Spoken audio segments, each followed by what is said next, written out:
Joining us from Houston right now, Mariners hitting coach Kevin Seitzer. Good morning, Coach. How are you? Good. How are you? We're doing great. It's fun. It's been fun watching the team. It's been fun watching them hit. Obviously, it must be pretty fun beginning to your Mariner tenure as well, huh?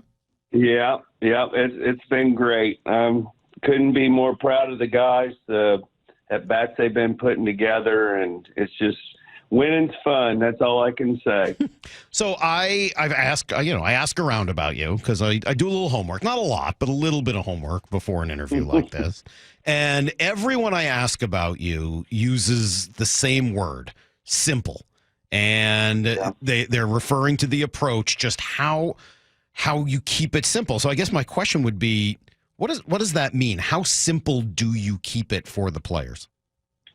Well, I mean, it's kind of me having exactly the same belief that Edgar does and what he instilled in these guys last year when he came on board and took over. And it was get on the fastball.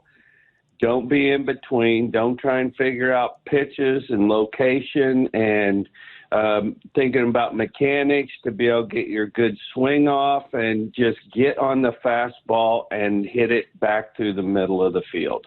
That's how simple we want to keep it. It's like we work on all the other stuff when we're in the cage and cleaning up swings and, making sure the mindset's right and they're freed up to where they can do their thing. But once you get your toe hold in that batter's box, get on the heater and hit it back through the middle. And if you got a gut feeling that you're going to get a slider or curveball or changeup, and by all means, feel free to sit on it and just don't try and do too much with it. So it's, that's about as simple as we keep it. And with two strikes, grind and fight your butt off in the middle of the field and try not to let that pitcher come up for air. All right, so makes sense, right? Get on the fastball, but when are you going to see a fastball? I would think, they have so much analytical data that gets filtered in from,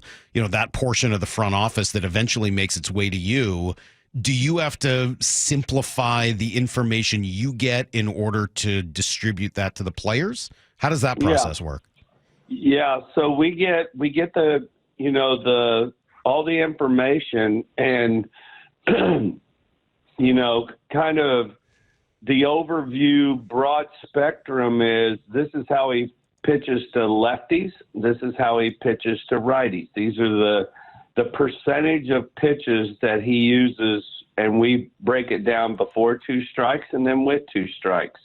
How much he's in zone with each pitch, and before two strikes and with two strikes. And then we also have a heat map as to where he throws location wise before two strikes, with two strikes. And so we have access to all this information, and he may be 30% fastball and 70% off speed pitches, but three out of 10 are going to be fastballs. So you still have to be ready for the fastball because you can adjust to the other stuff. You can throttle down and wait easier than you can catch up if you're geared up for the 70%. Let's put it that way. So, that's why you just have to stay on the heater unless your gut tells you that you're going to get something soft. And that's how simple we want to keep it. It's like, okay, these are the higher percentage pitches they use. If I'm a right-handed hitter and he's fastball, slider, and then an occasional curve and a rare changeup, I'm not going to really be concerned about the curve and the changeup. I'm going to be ready for, the slider and be ready to wait on that because I could get it at any time. But at the same time, I'm not going to be shocked if I do see a curve or a rare changeup. And we have that happen to us often.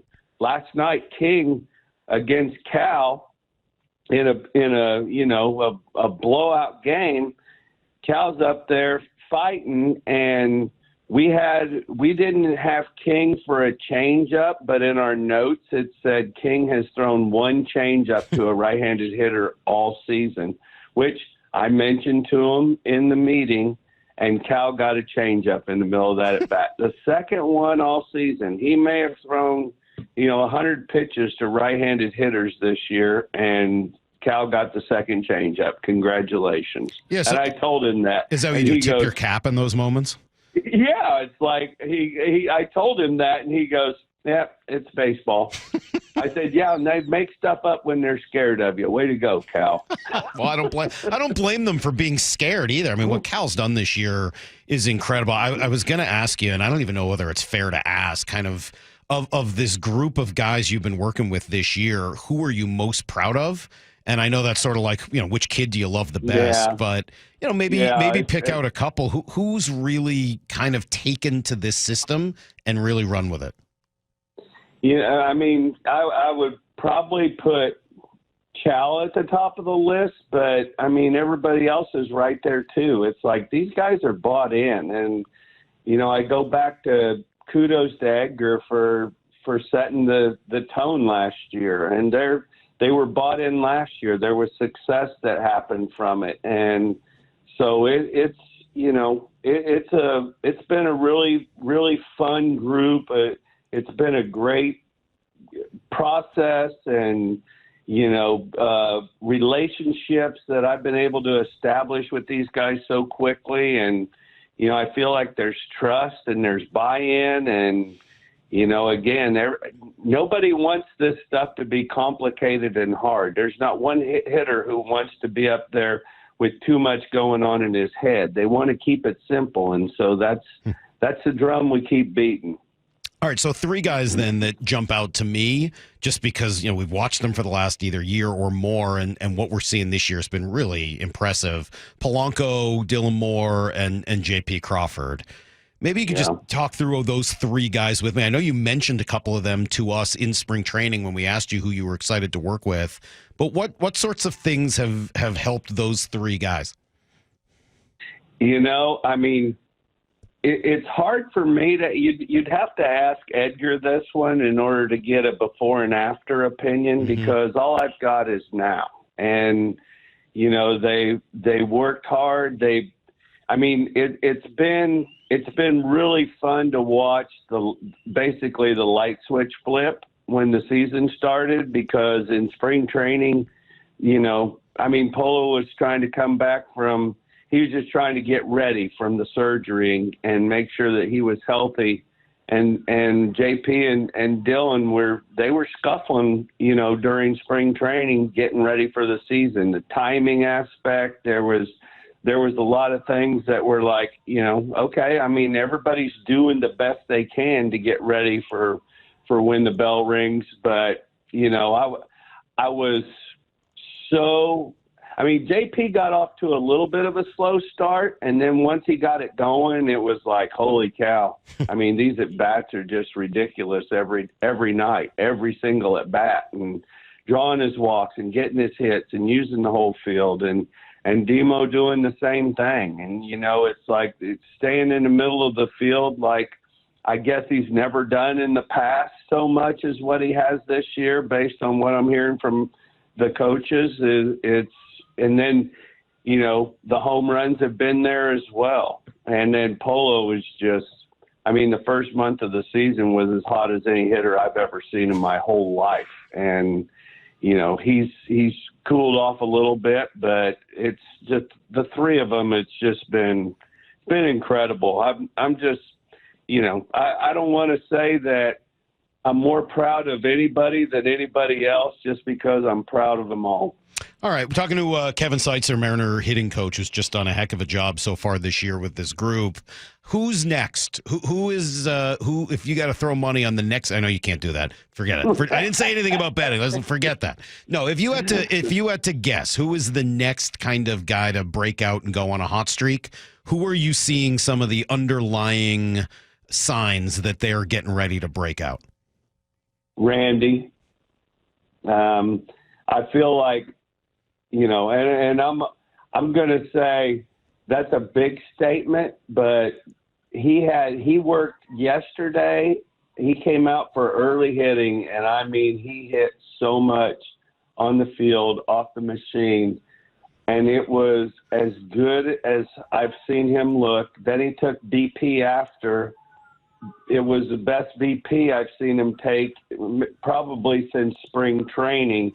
Then the at-bats he put together last night is like, okay, we need this to start happening every night, and we need to keep it going every night. So I'm hopeful. It's sometimes he can start thinking a little bit too much in the box and trying to calculate, that we want to keep it simple for everybody, but he tends to go analytical with, guessing which pitches are going to come and if they're going to be balls or strikes. And that's why you'll see the auto take sometime when he's banking on a ball, basically. So anyway, I love the at-bats last night. I love the work yesterday. That's who I'm gonna put my money on, Randy. Well, that sounds cool. I got to ask you then, and I will admit I was hoping you were going to say Julio. I know he's out last night and kind of day-to-day now with some back issues, but how is Julio developing? It's interesting from our side. I mean, he still hasn't hit that great Julio hot streak. No. And yet the walk rate's higher, the home runs have been more than we've seen at times in the past. Strikeouts down a little bit. What's the day-to-day like with Julio? It's been good. I mean, again, he's bought into his approach and staying in the middle of the field, done a great job. It's just from a mechanical standpoint, there's some adjustments that we're trying to get him to make, to lock in, to be a little more consistent, basically, with his swing, his timing, some of the rhythm things that he has going, and what the bat's doing when he gets his separation, getting ready to fire. It's been a little bit inconsistent as far as the position that it's getting in, and so anyway, it's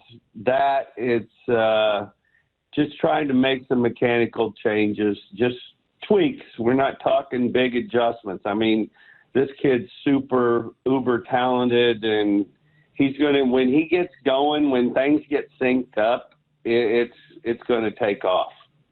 One thing that's interesting about listening to you talk about the approach and staying up the middle and keeping it simple is, I guess if you were to ask me, hey, what will that lead to? I would think a lot of singles, a lot of doubles, maybe not as many home runs and not as many walks, and yet it feels like the biggest component of the offensive success.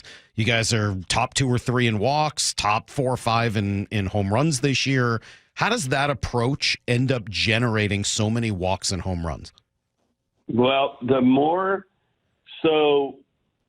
this is the biggest thing. The more you are consistently locked in on trying to hit the ball middle of the field to the opposite field, the better you see the ball.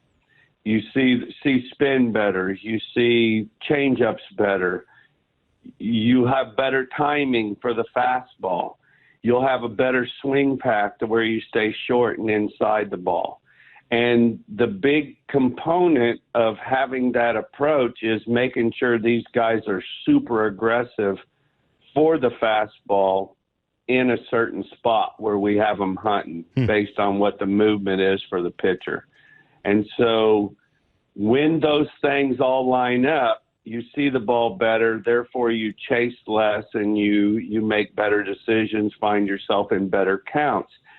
Now, being super aggressive, if you are just a little early on that fastball, you end up catching it out front and pulling it, and you hit for power that way. If you catch it just a little bit deep, being super aggressive, then you hit it to the opposite field with more power.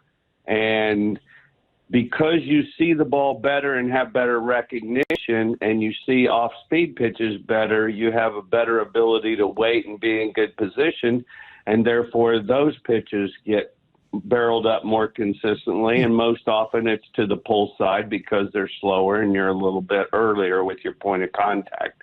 So all that being said leads to higher walks and more power because you're putting the barrel of the bat on the ball more consistently.